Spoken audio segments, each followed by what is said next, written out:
आइए आपको बताते हैं टाइटैनिक की एक अनोखी बात के बारे में। टाइटैनिक को 6 बार मिली थी चेतावनी। 6 बार चेतावनी मिलने के बावजूद ध्यान न देने की वजह से हजारों लोगों को मौत मिली।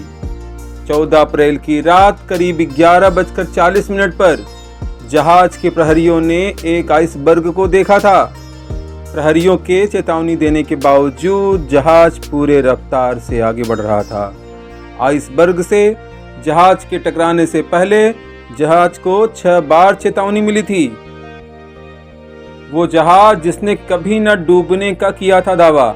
जी हाँ, royal mail ship RMS Titanic इस जहाज को कभी भी भूला नहीं जा सकता, क्योंकि वह अपने समय में सबसे बड़ा समुद्री जहाज हुआ करता था।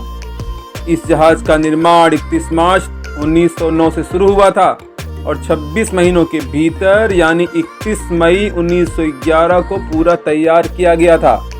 बता दें कि जब यह जहाज बनकर तैयार हो गया था तो इसे देखने के लिए लगभग 1 लाख से ज़्यादा लोग आए थे। जहाज के अंदरूनी पार्ट का काम खत्म होने के बाद वर्ष 1912 को यह अपनी पहली और आखिरी यात्रा के लिए पूरी तरह से तैयार हो चुका था। टाइटैनिक 10 अप्रैल 1912 को इंग्लैंड के साउथहम्पटन से न्यूयॉर्क के लिए रवाना हुआ, लेकिन ठीक इसके 4 दिन बाद जो हुआ वो आज भी इतिहास के पन्नों में दर्ज है।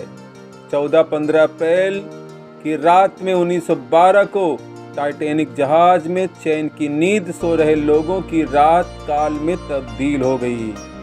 टाइटैनिक जहाज की बर्फ की ऊंची चोटी यानी आइसबर्ग से जोरदार टक्कर हुई और धीरे धीरे जहाज के निचले हिस्से में पानी भरने लगा। यह आइसबर्ग 100 फीट ऊंचा था और यह जहाज उत्तरी अटलांटिक सागर में डूबा था। एक तरफ जहाज समुद्र की गोद में धीरे धीरे समा रहा था तो वहीं सभी यात्रियों के अंदर डर का माहौल होना स्वाभाविक था। मौत सामने थी, लेकिन कुछ लोगों ने समझदारी दिखाई और जहाज से लोगों को बचाने का काम शुरू किया। महिलाओं और बच्चों को पहली प्राथमिकता दी गई और जहाज में मौजूद लाइफ बोट से सभी को उतारा जाने लगा। केवल 2 घंटे बचे थे जहाज को डूबने में और हर एक सेकंड लोगों के लिए कीमती होता जा रहा था। जहाज पर लगभग 3000 से अधिक लोग सवार थे, जिनमें से 2000 से अधिक यात्री थे और बाकी क्रू मेंबर्स। इनमें से लगभग 1500 लोगों की मौत हो गई थी। सबकी जान बच सकती थी, लेकिन जहाज पर केवल 20 ही लाइफ बोट थे। इस दुर्घटना के बाद समुद्र पर लगभग 300 से अधिक लोगों की लाशें तैर रही थी। बाकी लाशें कहाँ गई कुछ पता ही नहीं चला। टाइटैनिक जिस पानी में डूबा उसका तापमान इतना कम था कि महज 15 मिनट के भीतर ही इंसान की हड्डी गला सकती थी। माना जाता है कि जहाज में मौजूद म्यूजिशियंस इसके डूबने तक म्यूजिक बजाते रहे, जिससे मरने जा रहे लोग अपने आखिरी समय को खुशी से बिता सकें। आपको बता दें कि जहाज का मलबा ढूंढने में 75 साल लगे और 1 सितंबर 1985 को टाइटैनिक का मलबा समुद्र में खोज लिया गया। यह जहाज 2 टुकड़ों में मिला था।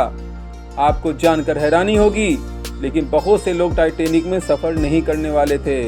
टाइटैनिक के मालिक व्हाइट स्टार लाइन ने अपनी 2 समुद्री जहाज़ों की यात्रा कोयले की कमी के कारण रद्द कर दी थी। इन 2 जहाज़ों के सभी यात्रियों को टाइटैनिक जहाज में शिफ्ट कर दिया गया था।